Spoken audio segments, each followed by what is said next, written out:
Hello friends, welcome to सपनोकारी।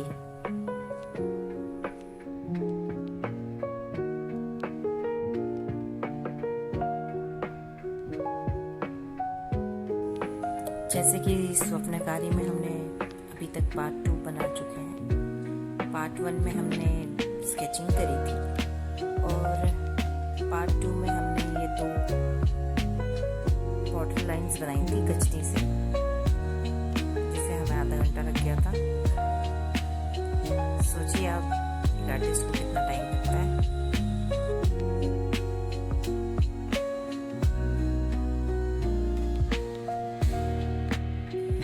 अब ये next border line अपन draw कर रहे हैं, जो कि हाफ सर्कल है। छोटे छोटे हाफ सर्कल्स बनाएंगे और इसी पे हम फिर वापस से एज यूजुअल डबल लाइन करेंगे ताकि एनहांस हो जाए वो, और बहुत अच्छे से बनते हैं ये।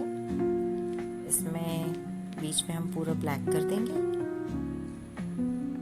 बड़ा ही रिलैक्सिंग और मेडिटेटिव है ये, काफ़ी अच्छा लगता है इसे बनाने में। प्लीज़ आप भी ट्राई करिएगा।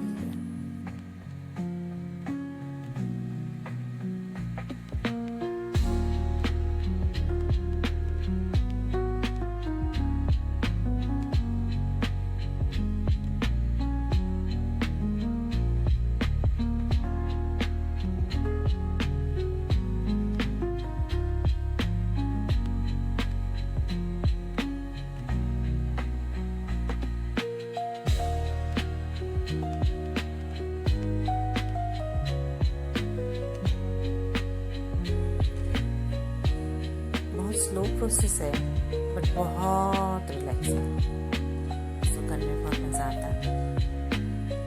धीरे धीरे धीरे काम होता है। अभी तो इन और डिप से ही काम कर रही हूँ। आगे मैं एक्रेलिक कलर डाल के भर्ती करूँगी।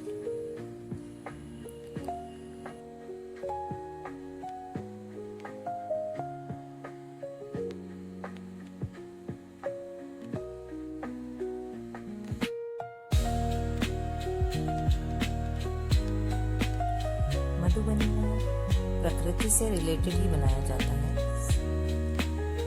जैसे sun, tree, leaves, fish, water, peacock, flowers.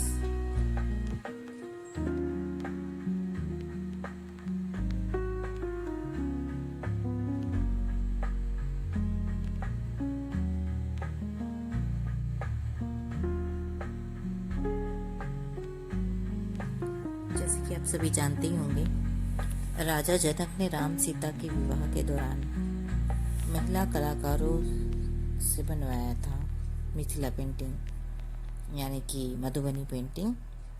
इन क्षेत्रों की सभी महिलाएं बड़ी कला में दक्ष थीं। तो राजा ने कहा कि राम सीता की शादी है, मेरी बेटी की शादी है सीता की, तो आप सभी अपने घरों को सुंदर सुंदर इन्हीं पेंटिंग के द्वारा अपने दीवारों पर रंग रोगन से इस चित्रकला को दीवारों पे और जमीन पे खूब अच्छी तरह से सुंदर सुंदर चित्र बनाएं, ताकि हमारा जो गांव है, जो मिथिला है, बहुत सुंदर नजर आए। तो उन्होंने अपने बिटिया की शादी में सभी को यह महिलाओं को ये काम दिया था, ताकि हमारी मिथिला सुंदर दिखे।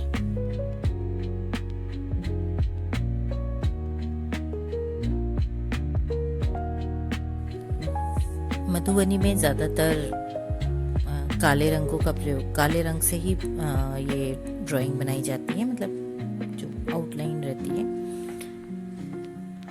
और गहरे लाल रंग, हरा, नीला, काला, कुछ हल्के रंग भी रहते हैं जैसे पीला, गुलाबी, हल्का नीला। इस तरह का रंगों का प्रयोग किया जाता है, जो प्राकृतिक रूप से उनको मिल जाता है। पीला रंग हल्दी से और मिट्टी से, गोबर से हरा रंग मिल जाता है, पत्तों से हरा रंग मिल जाता है। इस तरह से वो प्राकृतिक नील से नीला रंग और गेरू से लाल रंग, इस तरह से वो जो प्राकृतिक रंग रहते थे, प्रकृति से जो उनको उपलब्ध होते थे, उन्हीं रंगों का वो प्रयोग करके अपने चित्र को, मतलब मिट्टी की दीवारें होती थी तब तो मिट्टी की दीवारों पे वो इस तरह से चूने से पीला सफेद रंग बहुत ही सुंदर और कलात्मक रूप से वो इन चीजों को सजाते थे। और काफी लोक गीत गाते हुए महिलाएं अपने घरों को सजाती थीं और गोंद में मिलाते थे रंग को पकड़ बनाने के लिए। वो उसको क्या करते थे, कलर्स को, जैसे सूखे रंग रहते थे, गेरू है, गेरू को खाने वाली गोंद को काफी दिन तक गलाकर उसमें कलर मिला के और फिर उसका प्रयोग करते थे वो। तो प्रकृति से इसी मधुबनी में कहिए या किसी और लोक कला में कहिए, सभी में प्रकृति से जुड़ा होना बताया गया है हमें कि आप प्रकृति से जुड़िए। तो और आजकल हम बाहर कंक्रीट के जंगलों में रह रहे हैं, प्रकृति तो हमारे आसपास है ही नहीं, और गमलों में कुछ पेड़ लगा लेते तो सोचते कि वाह हमने कितना अच्छा काम कर लिया। लेकिन अब पेड़ों की बहुत जरूरत है, प्रकृति की बहुत जरूरत है। मुझे लगता है कि सभी ने अब इस बारे में सोचना चाहिए और थोड़ा इस प्रकृति को ध्यान में रखते हुए हमें पेड़ लगाने चाहिए।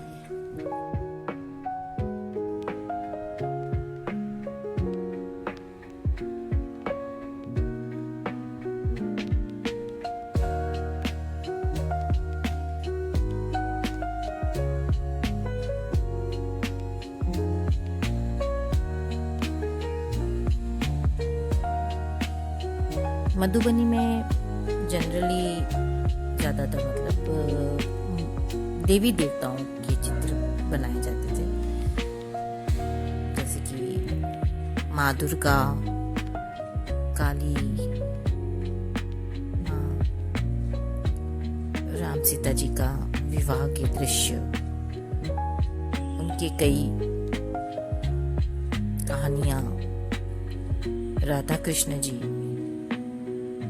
उनकी चित्रण किए जाते थे, शिव पार्वती जी, गौरी गणेश जी, विष्णु जी और उनके 10 अवतार, ऐसे बहुत सारे चित्र मधुबनी में हम देखते आए हैं और बनाए जाते थे। तस्वीरों के अलावा प्रकृति, प्राकृतिक दृश्य,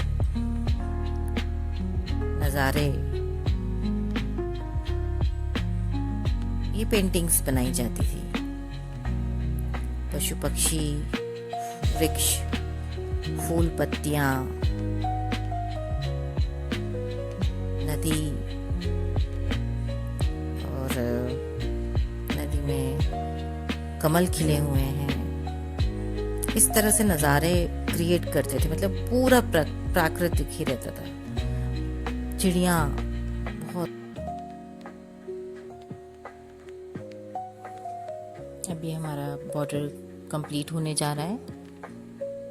हाँ, स्लो है बट बहुत आनंद आ रहा है मुझे इसे बनाने में।